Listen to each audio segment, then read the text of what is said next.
Hello दोस्तों, स्वागत है आप सभी का एक और नई बुक समरी में। आज की बुक समरी है गेटिंग थिंग्स डन, जिसे लिखा है डेविड एलन ने। David Allen time management consultant हैं। उन्होंने गेटिंग थिंग्स डन नाम की टाइम मैनेजमेंट मेथड बनाई थी, जिसने उन्हें प्रसिद्धि दिलाई। इस मेथड ने दुनिया भर में लाखों लोगों के जीवन को बदल दिया है। डेविड अपने कोचिंग फर्म के सीईओ हैं, जो कंपनियों को अपने एम्प्लॉयज़ के बीच प्रोडक्टिविटी और फोकस करने के माइंडसेट को बढ़ावा देने में मदद करती है। क्या आपके पास करने के लिए बहुत सारा काम है, लेकिन उसे पूरा करने के लिए टाइम ही कम पड़ जाता है? क्या आप काम से ब्रेक लेना चाहते हैं, लेकिन जिम्मेदारियों के कारण आप काम में एक भी दिन मिस नहीं कर सकते? क्या आप फंसा हुआ महसूस करते हैं और एक लंबा ब्रेक लेना चाहते हैं? अगर हाँ, तो आपने इस प्रॉब्लम को सॉल्व करने के लिए बिल्कुल परफेक्ट बुक को चुना है। इस बुक ने लाखों लोगों की ज़िंदगी को बदल दिया है। आज हम इतने ज़्यादा स्ट्रेस में जी रहे हैं कि हर कोई कम से कम समय में अपना काम पूरा करने के रास्ते खोजने में लगा हुआ है। इस बुक में ऐसा मेथड बताया गया है जो इन सभी प्रॉब्लम्स को सॉल्व करने की ताकत रखता है। इस बुक में आप ये जानेंगे कि ध्यान भटकने से बचने के लिए आपको ऑर्गेनाइज्ड होना कितना ज़रूरी है। आपको समझ आने लगेगा कि समय की कमी का असली कारण आपके मन में चलने वाले वो अनगिनत विचार हैं जो आपका ध्यान भटका देते हैं, जिससे आप समय पर काम पूरा नहीं कर पाते। इन सब का कारण फोकस है, और अपने काम पर फोकस करने में मदद करने के लिए आपको अपने एनवायरनमेंट यानी माहौल को बदलने की ज़रूरत है। इन चीज़ों के साथ साथ आप ये भी सीखेंगे कि अपनी लाइफ को ऑर्गेनाइज करने के लिए सही टाइम, जगह और टूल्स को कैसे चुनें। इसकी शुरुआत आपको अपने आसपास के फिजिकल माहौल से करनी होगी, और उसके बाद हम अपने मेंटल स्टेट की ओर बढ़ेंगे। जैसा कि आप जानते हैं कि हमारा ब्रेन हमेशा उन आइडियाज़ के बारे में सोचता रहता है जिन्हें आप आजमाना चाहते हैं। जब आपके पास लाइफ में हर आइडिया और काम के लिए एक फाइलिंग सिस्टम होगा, तो आपका मन शांत भी रहेगा और फोकस करने के लिए तैयार भी होगा। ये बुक आपको अपने काम और प्रोजेक्ट को अलग अलग कैटेगरी में डिवाइड करने का तरीका भी सिखाएगी, जो आपकी प्रोडक्टिविटी को बढ़ाएंगे। इसलिए अगर आप जिम्मेदारियों से भरे एक स्ट्रेसफुल लाइफ से थक चुके हैं, तो आइए हमारे साथ जुड़कर एक ऐसे सफ़र पर चलिए जो आपको सिखाएगी कि अपनी ज़िंदगी का चार्ज अपने हाथों में कैसे लेते हैं। तो बिना किसी देरी के शुरू करते हैं आज की book summary, getting things done by David Allen. पहला चैप्टर है a new practice for a new reality. क्या आपको लगता है कि काम की एक लंबी लिस्ट को कंट्रोल में रखते हुए भी दिन के अंत तक कोई आदमी रिलैक्स्ड फील कर सकता है? हाँ, ऐसा बिल्कुल हो सकता है, और ये बुक आपको दिखाएगी कैसे। आज हमें एक ऐसे सिस्टम की ज़रूरत है जो हमें अपना काम भी करने दे और रिलैक्स्ड भी बनाए रखे।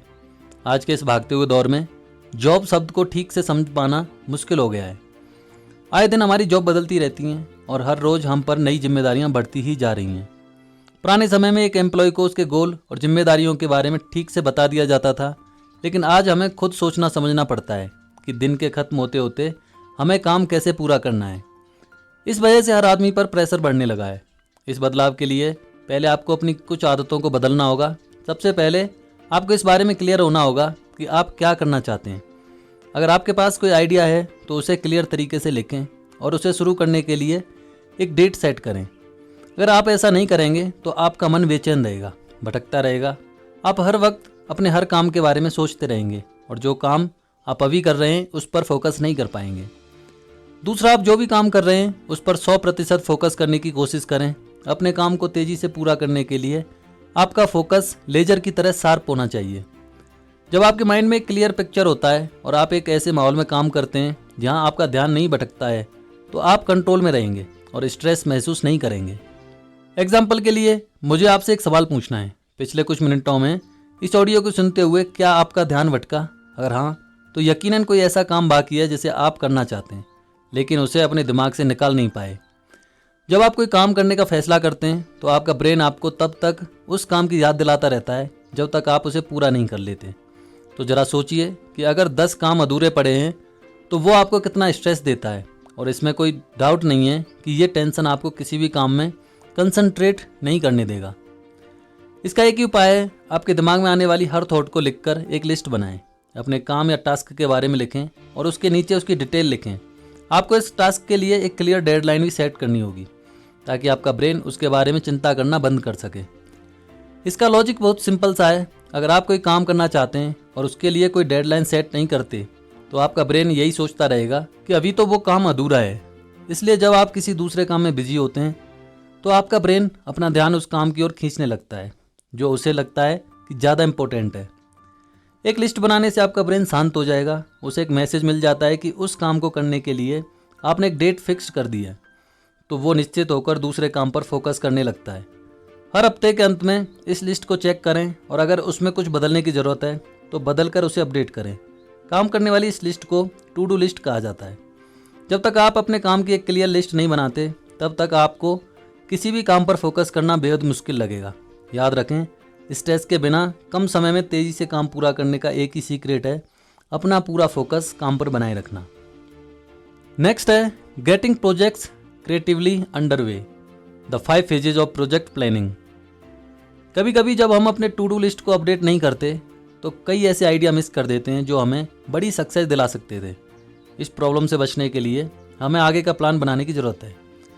प्लानिंग भी कई तरह की होती है, जहां आप हर टास्क के गोल और उस गोल को हासिल करने के लिए ज़रूरी स्टेप और एक्शन को क्लियर तरीके से सेट करते हैं। वहां आप हॉरिजॉन्टल प्लानिंग को यूज कर सकते हैं। आमतौर पर इस तरह की प्लानिंग के लिए आपको ऐसे रिमाइंडर सेट करने होंगे जिन्हें आप आसानी से देख सकें, ताकि आप उस टास्क को भूल ना जाएं और उसकी प्रोग्रेस को मॉनिटर कर सकें। दूसरी तरह की प्लानिंग है वर्टिकल प्लानिंग।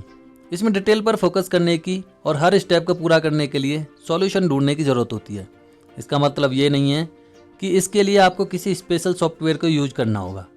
आप इसे पेपर पर लिख कर भी रिकॉर्ड बना सकते हैं। हालांकि प्लानिंग का सबसे इफेक्टिव तरीका होता है नेचुरल प्लानिंग। आपका ब्रेन इस दुनिया का सबसे बेहतरीन प्लानर है। आपका ब्रेन ऐसी चीज़ें कर सकता है जिसकी बराबरी दुनिया का कोई सॉफ्टवेयर या नोटबुक नहीं कर सकता। नेचुरल प्लानिंग में 5 स्टेप होते हैं। सबसे पहले आपको अपने गोल को अचीव करने के लिए एक प्लान बनाना होगा। दूसरा, आपको ठीक से पता होना चाहिए कि अंत में उसका रिजल्ट क्या हो सकता है। तीसरा, आपको बहुत दिमाग और क्रिएटिविटी लगाकर अलग अलग आइडिया के बारे में सोचना होगा। चौथा, आपको अपने आइडिया को ऑर्गेनाइज करना होगा। अंत में आपको ये पहचानना होगा कि अगला एक्शन क्या होना चाहिए। एग्जाम्पल के लिए आइए आपका डिनर प्लान करते हैं। जब आप रोज़मर्रा के काम की प्लानिंग करते हैं तो आप ऑटोमेटिकली नेचुरल प्लानिंग यूज करते हैं। पहले आप ये देखते हैं कि इस डिनर का मकसद क्या है, यानी क्या आप दोस्तों के साथ बाहर पार्टी करने जा रहे हैं या ये कोई स्पेशल डेट या बिजनेस डिनर है। पर्पज के हिसाब से आपका ब्रेन उस डिनर के लिए हदें सेट करना शुरू कर देता है, जैसे कितने पैसे खर्च करने हैं, कौन सा खाना सर्व होना चाहिए, आपके कपड़े कैसे होने चाहिए। दूसरा, जब आपका पर्पज क्लियर हो जाता है तो आप उसके रिजल्ट के बारे में सोचने लगते हैं, जैसे कौन सा कैफ़े या फूड जॉइंट में जाना चाहिए, खाना किस तरह का होना चाहिए। आपके माइंड में उस जगह की इमेज बनने लगती है जहां आप जाने वाले हैं। आप खुद को खिड़की के पास बैठा हुआ देखते हैं, यहाँ तक कि आप खाने की खुशबू और उसका टेस्ट के बारे में भी सोचने लगते हैं। तीसरे स्टेप में आपके ब्रेन में अपने आप कई तरह के थॉट आने लगते हैं। आप उस टाइम के बारे में सोचने लगते हैं जब आपको वहाँ पहुँचना चाहिए। आपके मन में कई सवाल भी आते हैं, जैसे क्या वो जगह खुली होगी, मुझे किस तरह के कपड़े पहनने चाहिए, क्या मुझे टाइम पर कैब मिल जाएगी। इस स्टेप के पूरा होने के बाद आप सब कुछ ऑर्गेनाइज करना शुरू करते हैं। आप डिसाइड करते हैं कि ठीक 8 बजे आपको घर से निकलना है। अपने सेलेक्ट किए हुए रेस्टोरेंट में समय से पहुंचकर अपनी बुक की हुई टेबल पर बैठना है। फिर आप सोचते हैं कि आप अपनी पसंदीदा ब्लैक ड्रेस पहने रेस्टोरेंट की टेबल पर बैठे होंगे, यानी कि आपके माइंड में उस डिनर से रिलेटेड एक पूरी फिल्म चलने लगती है। अब सब प्लानिंग खत्म कर आप पहला एक्शन लेते हैं, जो है अपने दोस्त को फ़ोन करना और फिर रेस्टोरेंट को कॉल कर अपनी सीट बुक करना। क्या आपने कभी सोचा था कि आपका ब्रेन पूरे दिन इस तरह की प्लानिंग में लगा रहता है? तो क्यों ना अपने काम को पूरा करने के लिए इस तरह की नेचुरल प्लानिंग को यूज किया जाए। ये किसी भी फ्लो चार्ट या सॉफ्टवेयर को यूज करने से कम स्ट्रेसफुल होता है। नेक्स्ट है getting started, setting up the time, space and tools. कभी कभी लाइफ में कुछ सिंपल ट्रिक्स अपना लेने से लाइफ हमेशा के लिए बदल जाती है। ज़्यादातर सक्सेसफुल लोगों ने एक्स्ट्राऑर्डिनरी सक्सेस पाने के लिए कोई ना कोई तरकीब अपनाई है। अपने माइंड को क्लियर कर बेहतर परफॉर्मेंस के लिए आपको अपने लाइफ पर कंट्रोल रखना होगा। इसके लिए आपको सही समय, जगह और टूल्स की ज़रूरत होगी। टाइम से हमारा मतलब है कि आपको कम से कम 2 दिन अलग रखने होंगे। इस प्रोसेस को शुरू करने के लिए आप वीकेंड या छुट्टी का दिन चुन सकते हैं। ये प्रोसेस सुनने में आपको लंबा लग सकता है, लेकिन इसका रिजल्ट आपको तुरंत मिलेगा। जगह का मतलब है आपके पास आपकी एक पर्सनल डेस्क होनी चाहिए, जहां आप अपने काम को लिखकर उसे ऑर्गेनाइज कर सकें। यहाँ तक कि अगर आपके ऑफिस में आपका केबिन है, तब भी घर पर आपको अपना डेस्क सेट करना होगा। टूल्स का मतलब है वो सामान जिनका यूज आप अपने आइडिया और विचारों को प्रोसेस करने में और उन्हें सही फोल्डर में ऑर्गेनाइज करने के लिए करते हैं। Computer, paper tray, stapler, calendar, pencil, ये सब टूल्स हैं जिनकी आपको ज़रूरत पड़ेगी। इनमें से कौन कौन सा टूल आपको रखना है वो आपकी मर्जी है। आप अपनी पसंद से अपना डेस्क सजा सकते हैं। बस इतना याद रखें कि हम एक ऐसी जगह बनाने की कोशिश कर रहे हैं जहां आप अपने मन को हर तरह के भटकाव से खाली रख सकें। इसलिए अपने गोल तक पहुंचने के लिए सही समय, सही जगह का होना बहुत ज़रूरी है। आइए इन टूल्स के बारे में समझते हैं। किसी भी ऑर्गेनाइजेशनल सिस्टम के लिए कैलेंडर का रेडी होना बहुत ज़रूरी होता है। इससे कोई फ़र्क नहीं पड़ता कि कौन सा कैलेंडर होना चाहिए, सिर्फ आपको उसे ठीक से यूज करना आना चाहिए। अपने कैलेंडर का इस्तेमाल उन अधूरे टास्क के बारे में लिखने के लिए ना करें जिन्हें आप कभी दोबारा चेक नहीं करने वाले हैं। इससे आपको सिर्फ यही लगेगा कि ये सिस्टम काम नहीं करता है, और ये भी हो सकता है कि आप इस प्रोसेस को फॉलो करना ही बंद कर दें। कैलेंडर का काम होता है किसी खास काम के बारे में याद दिलाना, कोई ऐसा काम जिसे किसी खास तरीके से करना बहुत ज़रूरी है, जैसे कि डॉक्टर का अपॉइंटमेंट या कोई सेमिनार अटेंड करना। हो सकता है कि आप खुद को ऑर्गेनाइज्ड रखने के लिए किसी सॉफ्टवेयर या फाइल की हार्ड कॉपी रखना पसंद करते हो, तो इसमें कोई हर्ज नहीं है। सिर्फ इतना ध्यान रखें कि कोई भी टूल अकेला काम नहीं कर सकता। एक स्ट्रॉन्ग ऑर्गेनाइजिंग सिस्टम बनाने के लिए जो सच में काम करता हो, आपको कई टूल्स को मिलाकर अलग अलग ट्रिक्स को यूज करना होगा। नेक्स्ट है कलेक्शन, कोरेलिंग योर स्टफ। अब आपके पास अपना डेस्क है जिस पर वो सभी टूल्स मौजूद हैं जिनकी आपको ऑर्गेनाइजिंग प्रोसेस में ज़रूरत पड़ सकती है। अब आप अपना काम शुरू करते हैं। सबसे पहले आपको वो सारा सामान इकट्ठा करना होगा जिसे ऑर्गेनाइज करने की ज़रूरत है। आपको कितनी चीज़ों को छांटना है उसके हिसाब से इस प्रोसेस में 2 से 6 घंटे लग सकते हैं। आपको अपने घर के हर रूम और ड्रॉअर में चेक करना होगा। पहले आपको फिजिकली सारा सामान इकट्ठा करना है। कोई भी ऐसी चीज़ जिसकी कोई परमानेंट जगह नहीं है और वो इधर उधर बिखरी हुई है, उसे आपको ठीक से देखना और प्रोसेस करना होगा, इसलिए इसे अपने इन बास्केट में डालें। दूसरा, आपको मेंटली सारी चीज़ें इकट्ठा करनी है। आपको पेपर पर अपने सारे आइडिया और थॉट लिखने होंगे। अपने हर आइडिया को लिखकर इन बास्केट में रखना सबसे अच्छा तरीका होता है। आपको ऐसे आइडिया और प्रोजेक्ट मिलेंगे जिन्हें आप करना तो चाहते थे लेकिन उन्हें करने का कभी समय ही नहीं मिला। हम सभी अक्सर अपने ड्रॉअर में कई चीज़ें छोड़ देते हैं और फिर उन्हें कभी नहीं उठाते। अक्सर ड्रॉअर में फाइल, बिजनेस कार्ड, पेन वगैरह होते हैं, इसलिए आपको हर आइटम को ठीक से चेक करना होगा। हर बिजनेस कार्ड को और नोट को चेक करें। जब आपको लगे कि कोई चीज़ काम की है तो उसे इन बास्केट में रख दें। मेंटली चीज़ों को इकट्ठा करना कोई पर्सनल या प्रोफेशनल आइडिया हो सकता है कि आपको अपना गैरेज साफ करना हो, किसी को फ़ोन करना हो या अपने ईमेल में बेकार की चीज़ें डिलीट करनी हो। सब कुछ इकट्ठा करने के बाद सामान का एक बड़ा ढेर लगा होगा। जब आप सारा सामान देखते हैं तो आपको क्लियर हो जाता है कि आपको क्या करना है और सब ऑर्गेनाइज करने के बाद सब कुछ कैसा होगा। अब आप खुद सोचिए कि अपने सभी अधूरे काम को मैनेज करने के बाद आप जो काम कर रहे हैं उस पर कितने अच्छे से फोकस कर पाएंगे।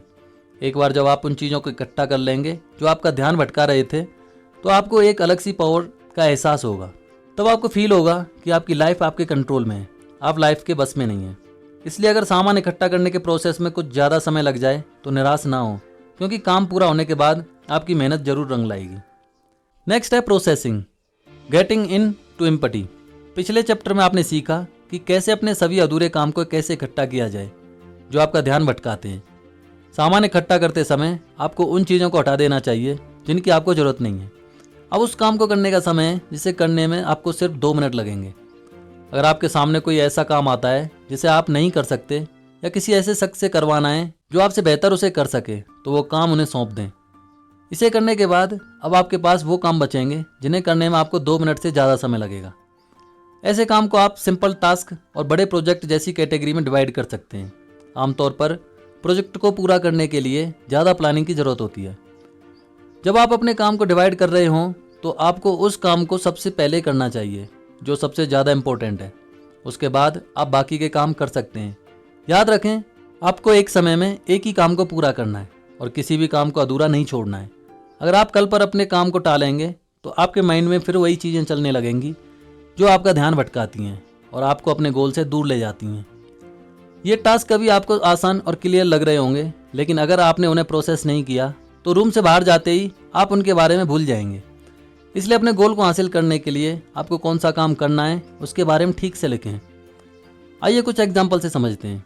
मान लीजिए कि आपको अपने लिविंग रूम की सफाई करनी है, तो इस टास्क के लिए आपको लिखना चाहिए, मुझे कारपेट साफ करना है, सोफे से धूल झाड़नी है और टेबल को थोड़ा लेफ्ट में सरका कर वहाँ भी सफाई करनी है। ईमेल लिस्ट को ऑर्गेनाइज करना है। इसके लिए आप लिख सकते हैं मुझे इंपॉर्टेंट ईमेल के जवाब देने, जिसकी मुझे ज़रूरत नहीं वो सभी चीज़ें डिलीट करनी है, और ईमेल की अलग अलग कैटेगरी भी बनानी है। अगर अलमारी को साफ करना है तो अलमारी की सफाई एक ऐसा काम है जिसे कोई भी करना पसंद नहीं करता, लेकिन जब आप एक क्लियर गोल सेट करते हैं तो आप वो काम करने के लिए आप सच में मोटिवेट हो जाते हैं। यहाँ आप लिख सकते हैं मुझे उन कपड़ों को हटाना है जिनकी मुझे ज़रूरत नहीं है। प्रेजेंटेशन के लिए तैयारी करनी है। अगर आपको लगता है कि किसी काम को पूरा करने के लिए एक से ज़्यादा स्टेप्स की ज़रूरत है तो उसे प्रोजेक्ट की कैटेगरी में डाल दें। इसके लिए बाद में और प्लानिंग की ज़रूरत होगी। एग्जाम्पल के लिए प्रेजेंटेशन की तैयारी करना भी किसी प्रोजेक्ट पर काम करने से कम नहीं है। प्रेजेंटेशन की प्लानिंग करते समय आपको एक टॉपिक चुनना होगा, फिर उसके बारे में कोई बुक या जर्नल पढ़नी होगी, उसके बाद आपको अपना ड्राफ्ट लिखना होगा, फिर बारी आती है स्लाइड शो तैयार करने की, और अंत में लोगों के सामने बोलने की प्रैक्टिस करनी होगी। नेक्स्ट है doing, making the best action choices. अपने टास्क को ऑर्गेनाइज करना बहुत इंपॉर्टेंट होता है। यह आपको अपने अधूरे काम के बारे में चिंता किए बिना शांति से बैठकर काम पर फोकस करने में मदद करती है। अधूरे काम हमेशा चिंता और ध्यान भटकाने का कारण बनते हैं, और ये तब तक आपको परेशान करते रहेंगे जब तक आपके पास एक ऐसा सिस्टम नहीं होता जहां आप उसे पूरा करने के बारे में प्लान नहीं करते। जब आप अपना सारा काम एक जगह इकट्ठा कर लेते हैं तो आपको उन्हें अलग अलग कैटेगरी में डिवाइड करना है। इस कैटेगरी में आपके प्रोजेक्ट, कैलेंडर इवेंट, अगले एक्शन की लिस्ट, वेटिंग लिस्ट और समडे लिस्ट यानी किसी और दिन करने वाली लिस्ट शामिल है। आपके प्रोजेक्ट लिस्ट में वो सभी टास्क शामिल होते हैं जिन्हें पूरा करने के लिए एक से ज़्यादा स्टेप्स की ज़रूरत होती है। आपके कैलेंडर में वो सभी टास्क लिखे जाने चाहिए जिन्हें आपको एक खास तारीख को ही पूरा करना है। आपकी एक्शन लिस्ट में उस काम को लिखा जाएगा जिसके लिए आपको एक्शन लेने की ज़रूरत है। बाकी सभी लिस्ट के लिए आप एक फोल्डर, प्लानर या कंप्यूटर का इस्तेमाल कर सकते हैं। आप जो भी इस्तेमाल करने का फैसला करते हैं, आपको बस इतना ध्यान रखना होगा कि आपको हर कैटेगरी को एक दूसरे से अलग रखना है। इसका मतलब है कि आप एक ही टास्क को दो कैटेगरी में नहीं लिख सकते। अगर आपने ऐसा किया तो ये सिर्फ आपको कंफ्यूज करेगा और आपको लगेगा कि इस सिस्टम में ही कोई गड़बड़ी है। एग्जाम्पल के लिए एक्शन लिस्ट को लेते हैं। इस लिस्ट में वो सभी काम शामिल होने चाहिए जिन्हें एक बार में ही पूरा करने की ज़रूरत है, जैसे घर के काम, फ़ोन कॉल करना, कंप्यूटर पर किए जाने काम। हर काम को कैटेगरी में बांटकर आप समय और मेहनत दोनों को बचाते हैं। एग्जाम्पल के लिए जब आप उन सभी टास्क को एक फोल्डर में डालते हैं जिनके लिए कंप्यूटर की ज़रूरत है, तो जब भी आपको कंप्यूटर पर काम करने का समय मिले तो आप उस फोल्डर को खोलकर अपना काम तुरंत शुरू कर सकते हैं। आपको अपना सारा काम एक बार में ही मिल जाएगा। इस तरह आप कभी भी किसी भी काम के बारे में नहीं भूलेंगे। कैटेगरी बनाने के बाद भी आप टास्क को छोटे छोटे कैटेगरी, जिन्हें सब कैटेगरी कहा जाता है, उसमें बांट सकते हैं। जैसे अपने कंप्यूटर टास्क के लिए आप ऑनलाइन और ऑफलाइन टास्क के दो छोटे छोटे कैटेगरी बना सकते हैं। ये कैटेगरी काम करना बहुत आसान बना देते हैं। इमेजिन कीजिए कि आप ट्रैवल कर रहे हैं और उस वक्त आपके पास इंटरनेट की सुविधा मौजूद नहीं है, तो फ्लाइट में बैठे बैठे आप अपने ऑफलाइन टास्क को पूरा कर सकते हैं। हर चीज़ को कैटेगरी में बांटने से आपको ऑर्गेनाइज्ड होने में मदद मिलेगी। आप कभी भी कोई इंपॉर्टेंट काम नहीं भूलेंगे। तब आप स्ट्रेस महसूस नहीं करेंगे क्योंकि तब आपकी बिजी लाइफ आपके कंट्रोल में होगी। तो दोस्तों, समय आ गया इस बुक के कंक्लूजन का। क्योंकि समय तेज़ी से बदल रहा है, इसलिए हमारे जॉब के बारे में भी ठीक से कुछ कहा नहीं जा सकता। आज भी दिन में 24 घंटे का वक्त ही मिलता है, लेकिन काम का लोड इतना बढ़ गया है कि ये वक्त भी कम पड़ने लगा है। देखिए, हम समय को तो नहीं बढ़ा सकते, लेकिन स्मार्टली काम कर कम समय में ज़्यादा काम पूरा जरूर कर सकते हैं। आजकल जब आप कोई जॉब ज्वाइन करते हैं तो आपसे ये उम्मीद की जाती है कि आपको अपना टारगेट पूरा करना है, लेकिन अक्सर ये समझ ही नहीं आता कि आखिर आपकी जिम्मेदारियां हैं क्या। हर नया दिन पहले दिन से ज़्यादा मुश्किल लगने लगता है। दिन ब दिन हमारे काम की लिस्ट लंबी होती जा रही है और हमारा दिन इसी उलझन में बीत जाता है कि काम को पूरा करें तो कैसे करें। ये बुक उन सभी प्रॉब्लम्स के सॉल्यूशन के रूप में सामने आई है। अपने ऑर्गेनाइजिंग मेथड से इसने कई सक्सेसफुल लोगों की ज़िंदगी को बदला है। इस बुक में आपने सीखा कि ज़िंदगी में नई जिम्मेदारियों का सामना कैसे करें। आपने समझा कि अपनी लाइफ में सब कुछ ऑर्गेनाइज करके आप कम समय में अच्छे से फोकस कर ज़्यादा काम कर सकते हैं। आपने फिजिकल और मेंटल तरीक़ों से चीज़ों को इकट्ठा करने के बारे में जाना। एक बार जब आपके पास एक ऐसा ऑर्गेनाइजिंग सिस्टम होता है जिस पर आप भरोसा कर सकते हैं, तो बाकी सब कुछ आसान हो जाता है। तब आप बेफिक्र होकर अपने काम पर फोकस कर सकते हैं, क्योंकि आप जानते हैं कि आपने हर चीज़ को ठीक से मैनेज कर लिया है। इसलिए चिल करें और अपने हार्ड वर्क से आप जो कुछ अचीव करते हैं उसे खुलकर एंजॉय करें। और याद रखें, आपको ज़्यादा देर तक काम नहीं करना है, बल्कि स्मार्ट तरीके से कम समय में ज़्यादा काम करना है। तो दोस्तों ये बुक समरी तो यहीं समाप्त होती है। आपको इस बुक समरी का कौन सा पॉइंट, कौन सी बात अच्छी लगी वो हमें कमेंट सेक्शन में जाकर बता सकते हैं। साथ ही ये भी बता सकते हैं कि आप नेक्स्ट बुक समरी कौन सी सुनना चाहते हैं। अगर आपको हमारी मेहनत पसंद आ रही है तो हमें एनकरेज करने के लिए हमारे चैनल को सब्सक्राइब करें, इस वीडियो को लाइक करें, शेयर करें। मिलते हैं नेक्स्ट बुक समरी में। जय हिंद, जय भारत।